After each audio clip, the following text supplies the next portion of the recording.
Let me start by saying I don't normally ask this question as I'm definitely a jerk most of the time, but in this instance, I'm conflicted. From the beginning, my ex and I were only together for a short time. He was hurtful both emotionally and physically, and our relationship ended with me escaping with my 5-week-old daughter and a bag of clothes, while adorning 2 black eyes, a broken nose, and a split lip, which I still have the scars from. Yes, I called the cops, and he was charged with attack, and I went through the courts and have a permanent protection order against him. Since then, I went through therapy and raised my daughter alone until I remarried 12 years ago to the love of my life, and we now share a 10-year-old son. I had remained close to my ex-sister-in-law through this, and she had visited and stayed with me several times.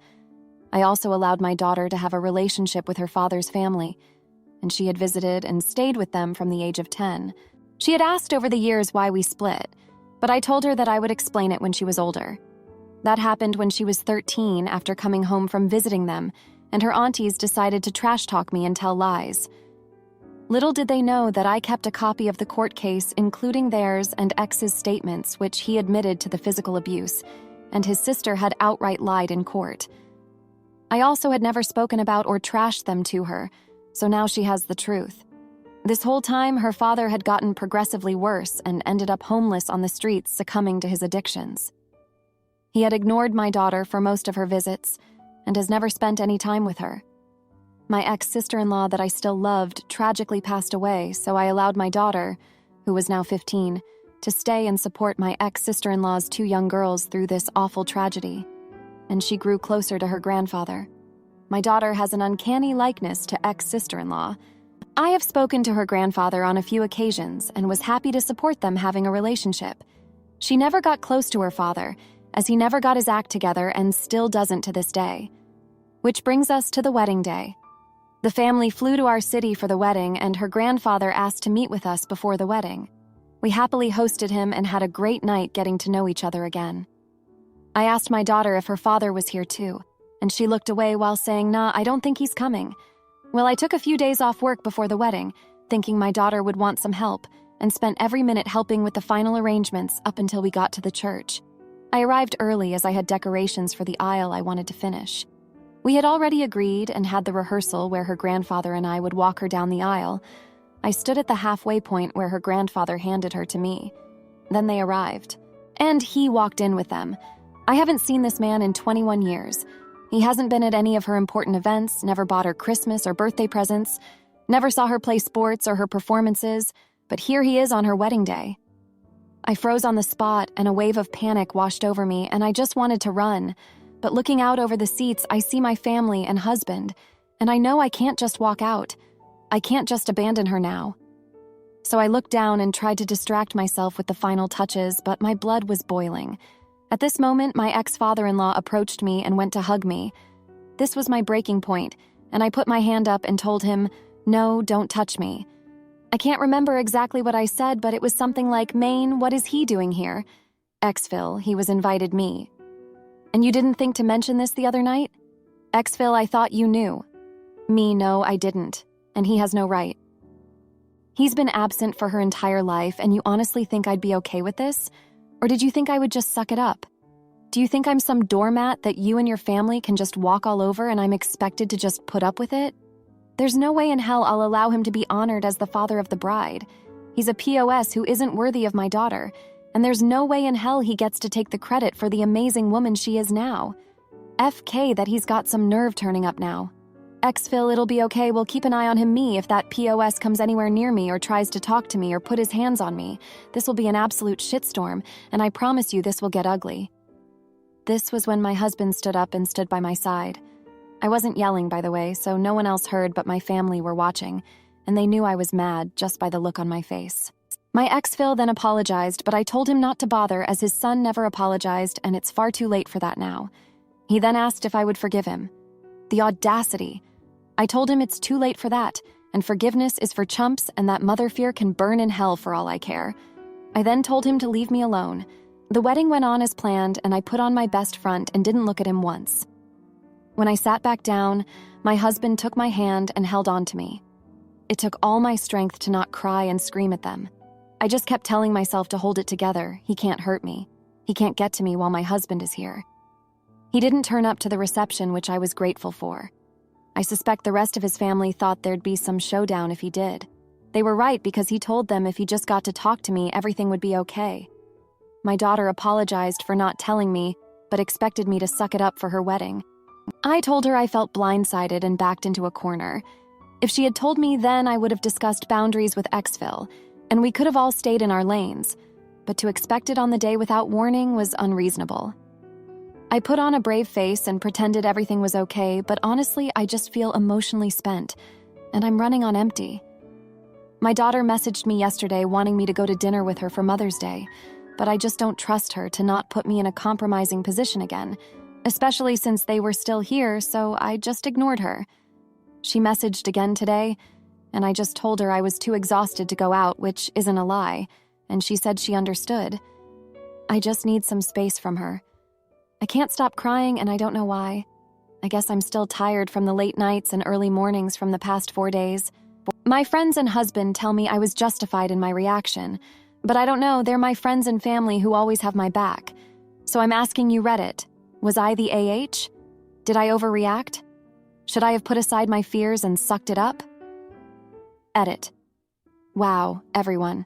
I'm so overwhelmed with the replies and support. Every comment, the good, bad, and even the "you're the idiot" comments.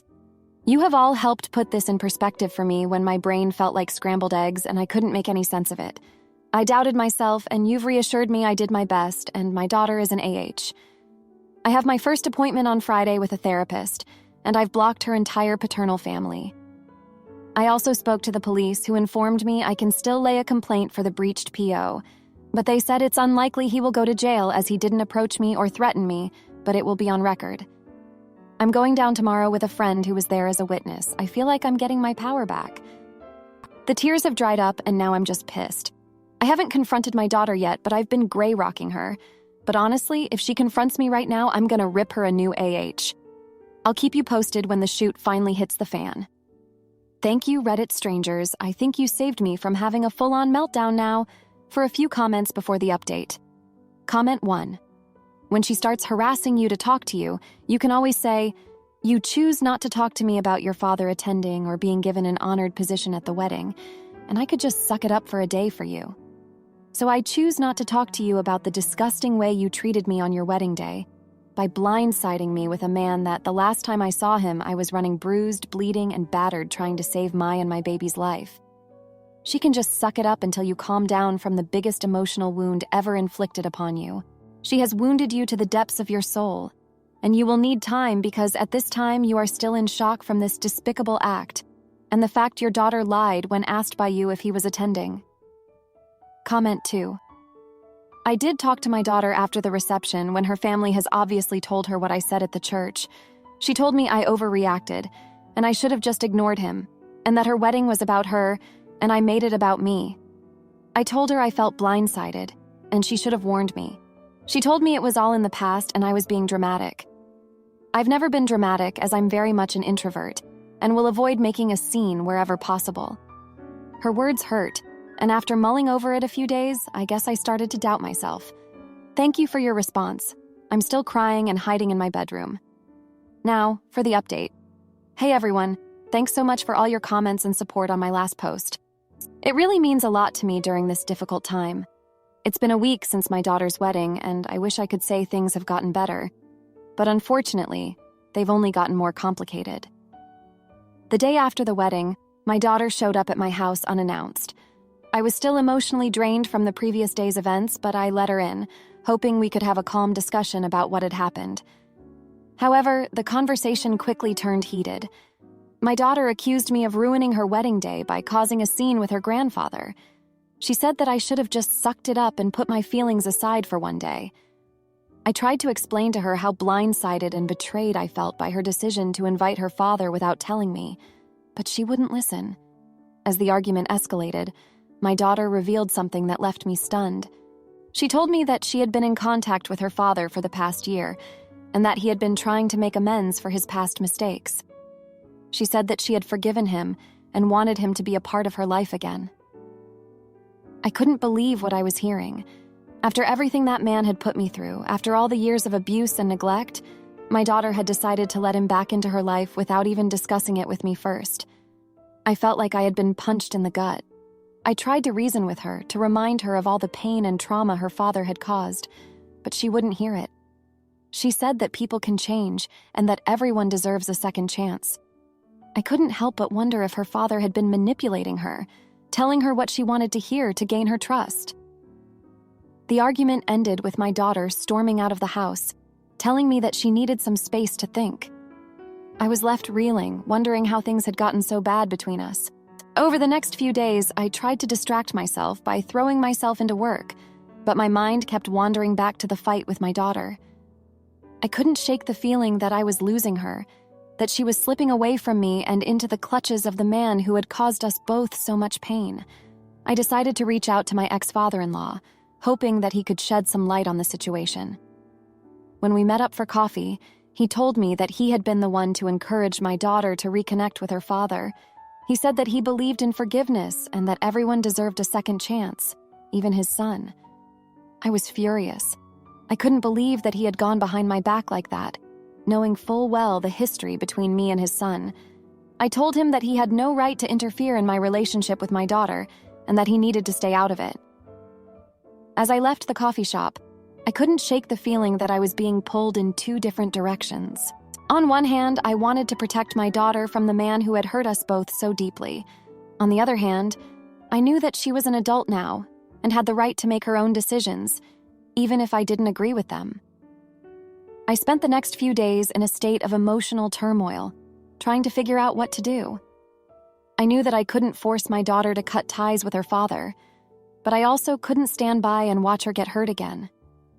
In the end, I decided to reach out to my daughter and invite her over for dinner.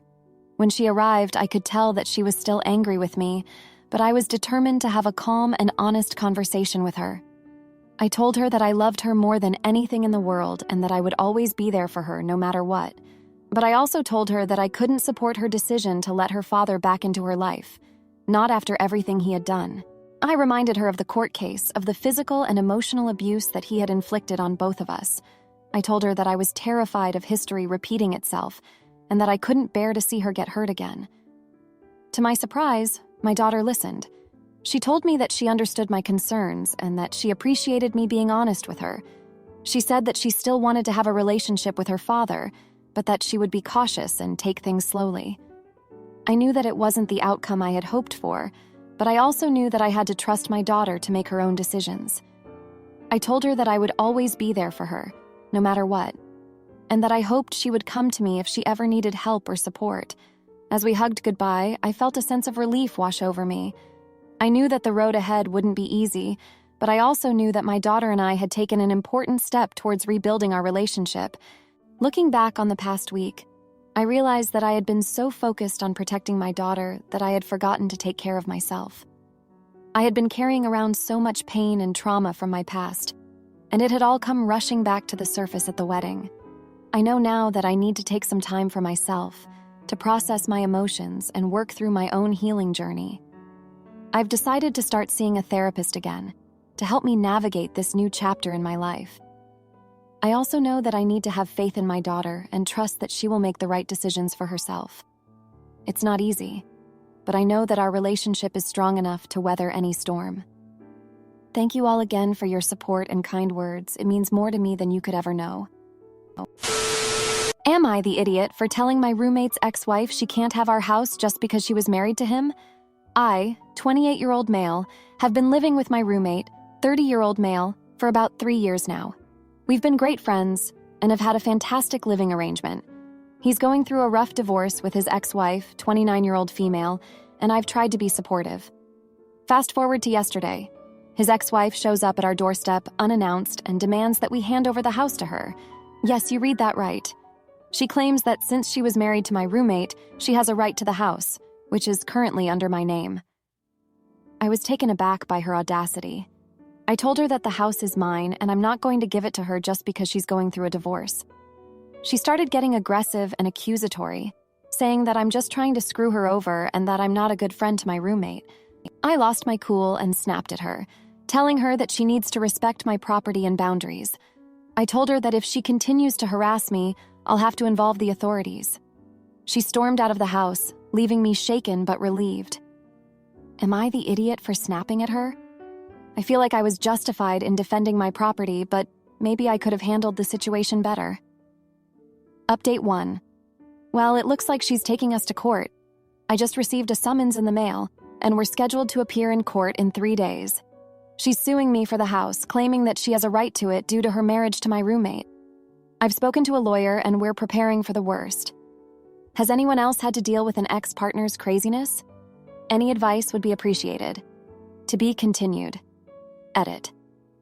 My roommate and I moved in together, and I bought the house. Eventually, his ex-wife joined us. Update 2. Note: this is posted 2 hours before the court hearing. Court prep is going well, but I'm getting anxious about the whole thing. My lawyer says we have a strong case, but you never know what's going to happen in court. I've been rehearsing my testimony and gathering evidence to prove that the house is mine. My roommate is being super supportive, but I can tell he's stressed about the whole situation too. His ex-wife is just being ridiculous, claiming that she helped with the down payment, which is a total lie, and that she's entitled to half of the property. Update 3. Today's court hearing was a total circus. The ex-wife showed up with her new boyfriend, who looks like a total tool, and her lawyer, who seemed like he was straight out of a bad 80s movie.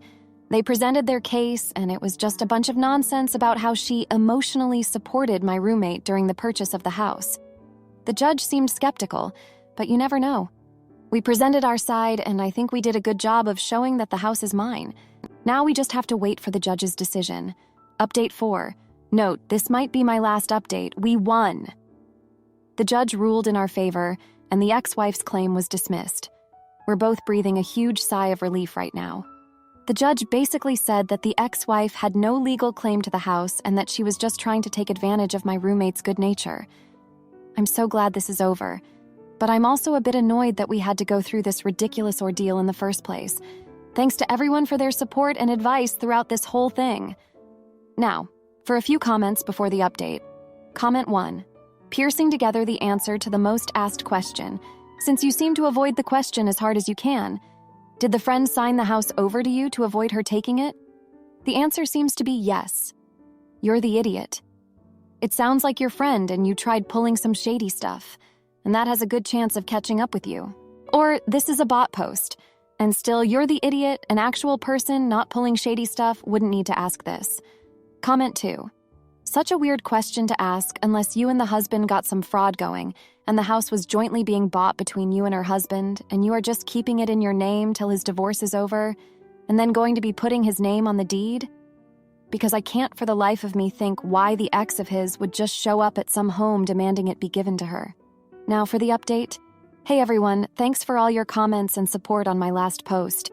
It's been a wild week since then, and I've got some updates for you. So, remember how I mentioned that my roommate's ex-wife showed up at our doorstep demanding the house? Well, things escalated quickly from there. A couple of days after that incident, I received a letter from her lawyer. Apparently, she was claiming that she had contributed to the down payment on the house and was entitled to a share of the property. I was shocked. I knew for a fact that she hadn't put a penny towards the house. My roommate and I had bought it together, and he had used his own savings for his share of the down payment. I immediately called up my lawyer to discuss the situation. He assured me that we had a strong case and that the ex-wife's claim was baseless. But he also warned me that these things could get messy and that we should be prepared for a legal battle. Over the next few days, I spent hours gathering all the paperwork related to the house purchase. I dug up old bank statements, transfer records, and even messages between my roommate and me discussing the house. I wanted to make sure we had ironclad proof that the ex-wife was not involved in the purchase. Meanwhile, my roommate was dealing with his own drama. He had found out that his ex-wife had been cheating on him with her lawyer. Apparently, that's why she was so confident about her claim on the house. She thought her lawyer boyfriend would help her win the case. My roommate was devastated. He had truly loved his wife and had never suspected that she was capable of such betrayal. As the court date approached, the tension in the house was clear. My roommate was a mess, alternating between anger and despair. I tried my best to be there for him, but I was also worried about the case. I kept going over every detail with my lawyer, making sure we hadn't missed anything. Finally, the day of the hearing arrived. I was a nervous wreck, but I tried to stay calm for my roommate's sake. We arrived at the courthouse and took our seats, waiting for our case to be called. When it was our turn, my lawyer presented our evidence, pointing out that there was no record of the ex-wife contributing to the house purchase. The ex-wife's lawyer tried to argue that she had contributed in other ways, such as emotional support, but the judge wasn't buying it. In the end, the judge ruled in our favor. He declared that the house belonged solely to my roommate and me, and that the ex-wife had no claim to it. I felt a huge wave of relief wash over me. We had won, but the victory was bittersweet. My roommate was still reeling from the betrayal of his ex-wife. He couldn't believe that she had lied to him for so long and had even tried to take away his home.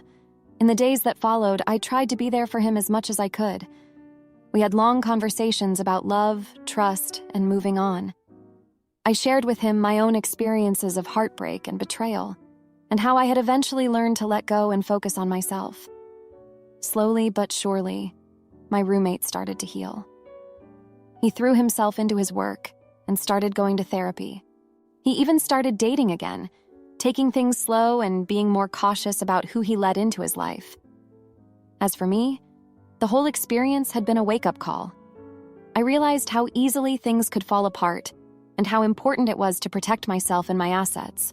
I started being more careful about who I trusted and made sure to keep my finances separate from anyone else's. Looking back, I'm grateful for the lessons I learned from this ordeal. It taught me the importance of standing up for myself, protecting my boundaries, and being there for the people I care about. And even though it was a difficult time, I'm proud of how my roommate and I handled it together. Thanks for reading, everyone. I appreciate all your support and advice throughout this whole thing. Am I the idiot for refusing to fund my wife's cousin's lavish wedding after she made homophobic remarks? My 41-year-old female wife's 45-year-old female cousin is an exhausting 37-year-old female choosing beggar, and I'm shocked she found someone to marry her. Come to find out, he's a lazy freeloader too. Trigger warning. Maybe some homophobia. Lots of entitled BS. I had been dating my now wife for 2 months when she invited me to CB's birthday BBQ for her 19th birthday. CB called me at my job and assigned a gift to me. My wife was appalled CB did this and explained that CB is the family freeloader that grifts like it's her job. Worse is that most of the family obliges her. She is an influencer and car model. She always has some bill or emergency that she needs money sent to her Cash App, but will then show up with a new purse or outrageously pricey hair and nails. She begs on Facebook and X all the time, and strangely, she makes a good living off it. Well, she's getting married, and she has basically assigned everyone in the family a chore and an expense for her wedding.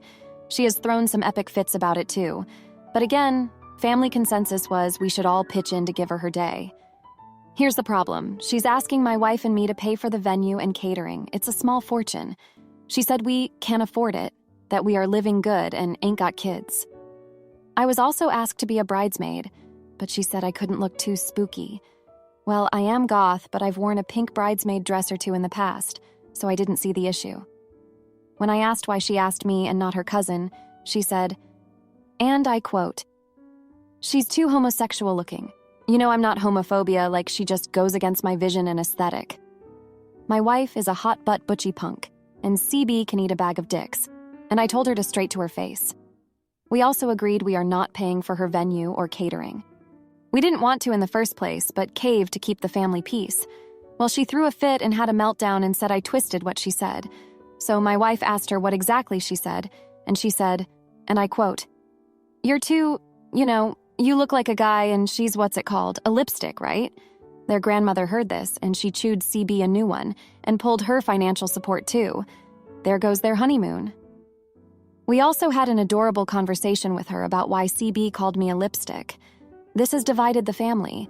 Others have decided not to pay for the things they were assigned. Still yet, family members are saying we are bullying her. Her fiancé has gotten into it and is spewing vague threats while asking if we can rent our pool house to them for free. It's literally just a changing room and a half bath, and we foster cats in there. We are being called AHs for this. CB is now threatening self-harm, and my wife called for a well check on her. We are now being called AHs for that because it was embarrassing. And she spent the night at the hospital and has to do follow-ups. And don't we understand how busy she is? We know we are not AHs for any of the above, but we have been daydreaming elaborate ways to ruin her big day, which we'd never actually do and would like to know if we are the AHs for this. Is it wrong to wish karma and comeuppance on someone's big day?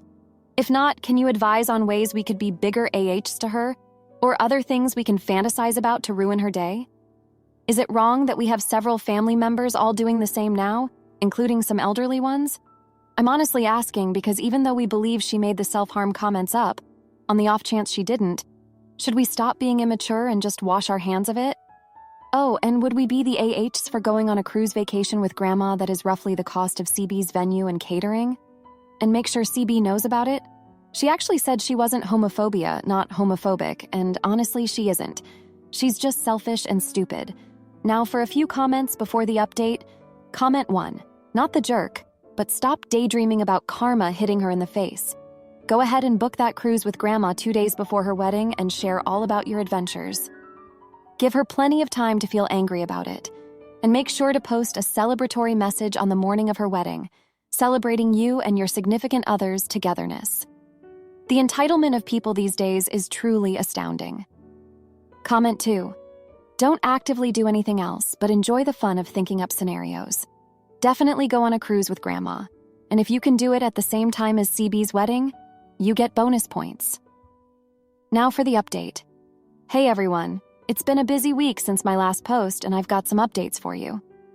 So, after all the drama with CB and her wedding demands, things took a surprising turn. CB's fiancé, who we'll call Freeloader, showed up at our house unannounced. He was fuming, going on about how we were ruining their special day and that we owed them for all the stress we'd caused. My wife and I were stunned, but we held our ground. We told him that CB's behavior was unacceptable and that we wouldn't be bullied into paying for their wedding. But here's where it gets interesting. Freeloader suddenly broke down and started spilling his guts. Turns out, he never wanted this big, fancy wedding in the first place. He confessed that CB had been pressuring him into it, threatening to call off the engagement if he didn't go along with her plans. He even admitted that he'd been secretly saving up money to pay for the venue and catering himself just to keep CB happy. Well, this revelation changed everything. My wife and I sat down with Freeloader and had a long, honest talk. We learned that he'd been struggling with CB's demanding behavior for years, but he was too afraid to stand up to her. He'd lost friends and even family members because of her selfish antics, but he felt trapped. As we listened to Freeloader's story, my perspective on the whole situation shifted. I realized that CB wasn't just a spoiled brat. She was a manipulative, toxic person who had been using her mental health issues as a weapon to control those around her. It was a harsh reality check, but it needed to happen. In the end, we convinced Freeloader to call off the wedding and seek help for himself. He moved out of CB's place and is currently staying with a friend while he gets back on his feet. As for CB, well, she had a full-blown meltdown when she found out. She went on a rampage, posting nasty things about us on social media and even trying to turn the rest of the family against us. But here's the thing. Most of the family had already seen through her act. They'd been enabling her behavior for years, but this was the final straw. Grandma, in particular, was furious. She called a family meeting and laid down the law. She told CB that she was cut off financially and that she needed to get her act together if she ever wanted to be a part of the family again. It was a tough week, but I think it was a necessary one. CB's toxic behavior had been poisoning the family for too long, and it was time for a change. As for my wife and me, we're just trying to move forward. We've been spending more time with Grandma, who's become a real ally in all of this. In fact, we're even planning that cruise vacation we talked about. It's not about rubbing it in CB's face. It's about taking care of ourselves and enjoying life without all the drama. Looking back, I realized that CB's behavior had been affecting me more than I'd been willing to admit. I'd been walking on eggshells around her for years, always afraid of setting her off. But now, I feel like a weight has been lifted. I'm not saying it's going to be easy, but at least we're moving in the right direction. Anyway, that's the update for now. Thanks for listening, and I'll keep you all posted on any new developments. If you like this video, you'll probably like these too. Also, while you're here, please consider subscribing. It's your support that keeps this channel alive and allows me to make better and longer videos. Have a great day!